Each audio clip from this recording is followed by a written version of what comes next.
컷. 아까보다 좀 낫나요? 외래에서 주로 궁금해 하셨던 것들을 끝내네요. 네.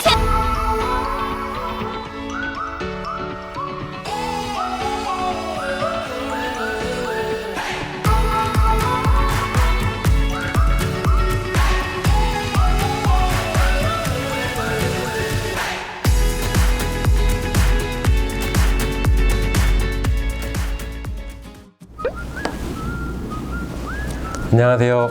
서울프라임병원 신경외과 원장 김동성입니다. 오늘 2부고요. 신경 차단술 후에 주의사항과 관리법에 대해 알아볼 건데요. 환자분들이 실제 제 진료실에서 가장 많이들 궁금해 하시는 것들에 대해서 몇 가지 말씀드리고자 합니다. 신경 차단술 후에 주의해야 할 점은 무엇이 있나요? 사실은 우리가 굉장히 작지만 길다란 천자침을 이용해서 시행한 시술이기 때문에 아무래도 하루 정도는 샤워를 안 하시는 게 좀 도움이 됩니다. 실제로 받아보신 분들은 알겠지만은 저희가 시술한 자리에 충분한 소독을 하고 시술을 하고 시술 후에도 다시 한번 소독을 하고 조그만 밴드를 붙여놓게 되는데요.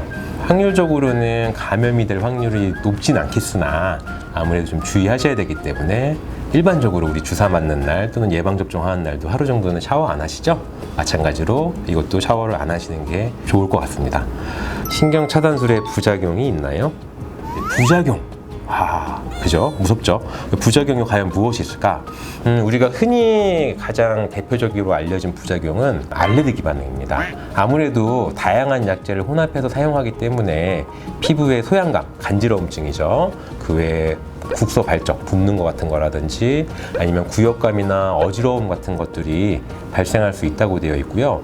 또한 신경 주변에 약제가 직접적으로 투여되는 것이기 때문에 쓰여지는 약제의 특징에 따라서는 일시적으로 상지나 하지의 위압감, 힘 빠짐이죠. 또는 감각 저하 같은 것들이 있을 수가 있고 흉추나 경추 같은 곳에 시술을 했을 경우에는 어지러움이나 구역감, 나른함 등이 있을 수 있다고 되어 있습니다.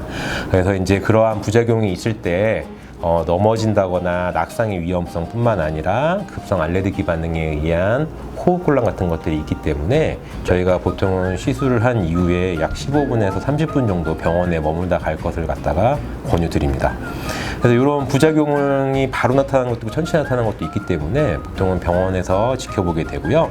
말씀드렸던 부작용 같은 것들이 있을 때 저희가 대비를 할 수 있도록 갖춰놓고 합니다. 그래서 일단은 부작용에 대해서 너무 걱정은 하지 마시고 충분한 관찰을 한다면은 부작용이 극히 드물지만 생긴다 하더라도 적당하게 대처할 수 있을 것 같습니다. 다른 곳에서 이미 몇 차례 신경 차단술을 했음에도 불구하고 통증이 재발해서 다시 맞으려고 하는데요. 이렇게 많이 맞아도 되는 건가요? 이 질문에 대해서는 일단은 결론부터는 그렇게 하면 안 좋다가 맞습니다. 신경 차단술 시행에 쓰이는 약제들은 보통은 한 가지 약제가 아니라 여러 가지 약제를 섞어서 사용하게 되는데요.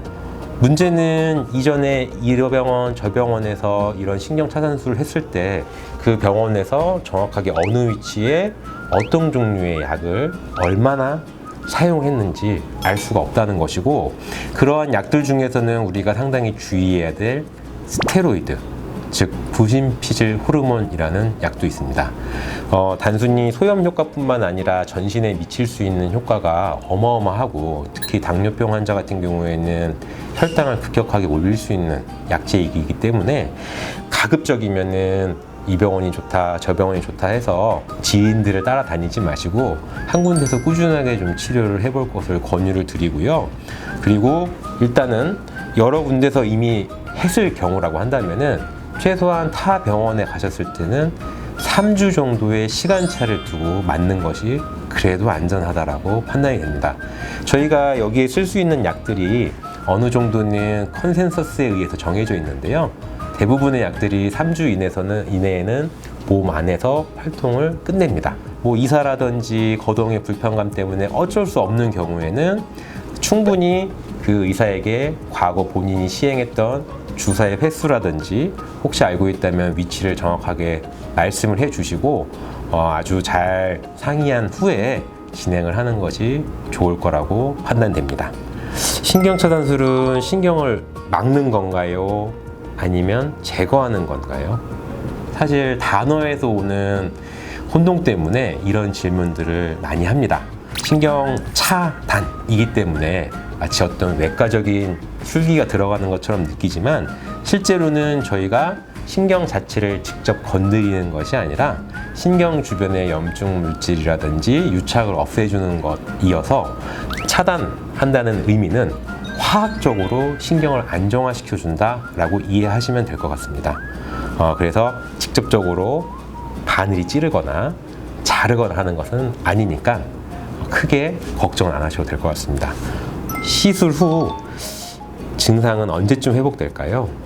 요 회복이라는 것은 아마 환자분께서 증상에서 완전히 탈출하는 것을 말씀하시는 것 같습니다. 근데 이러한 신경 차단술은 종류도 많고 쓰여지는 약제도 많고 또 그 차단술을 해야 되는 환자들의 질환이라든지 증상도 상당히 다양합니다. 교과서적으로는 최소한 3주 이상의 기간을 둔다고 한다면은 수차례 시행해 볼 수 있다고 하겠으나 아무래도 다양한 신경 차단술을 시행을 하기에는 스테로이드라는 물질 때문에 부담이 될 수밖에 없습니다. 그래서 이 회복이라는 것은 우리가 신경 차단술 하나로서 모든 병이 호전된다 또는 완치가 된다라는 생각을 갖고 하시는 거는 아니고요. 그 과정 중에서 우리가 약도 쓸 수 있고 시술 또는 수술 등을 할 수 있는데 쓰여지는 한 가지 방법이라고 생각을 하시면 될 것 같습니다. 저 같은 경우에는 다른 의사분들과 좀 생각이 다를 수도 있지만 제 경우에는 보통은 조금 이 시술의 원리라든지 아니면 시술의 이유를 조금 더 상세하게 말씀드리고요. 그걸 했을 때 향후 우리가 해볼 수 있는 것은 무엇인지, 물론 회복을 위해서겠죠. 말씀을 드리고 진행을 하는 편입니다. 그래서 회복은 아무래도 케이스 바이 케이스로 지켜봐야 알 수 있다가 정답이 될 것 같습니다. 시술을 하면 좋은 운동이나 시술 후에 운동을 바로 시작해도 되나요?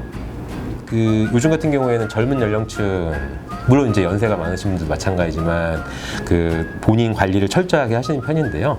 그런 것 중에 이제 가장 많이 하는 것이 이제 운동이 아닐까 싶습니다.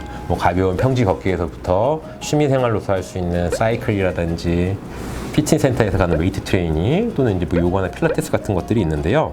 일단은 시술은 저희가 조직을 파괴하는 건 아니지만 조직을 뚫고 들어가야 시행을 할 수가 있습니다. 따라서 시술 후에 당일 바로 운동을 하는 것은 조금 지양을 좀 해주셔야 된다고 판단이 되고요.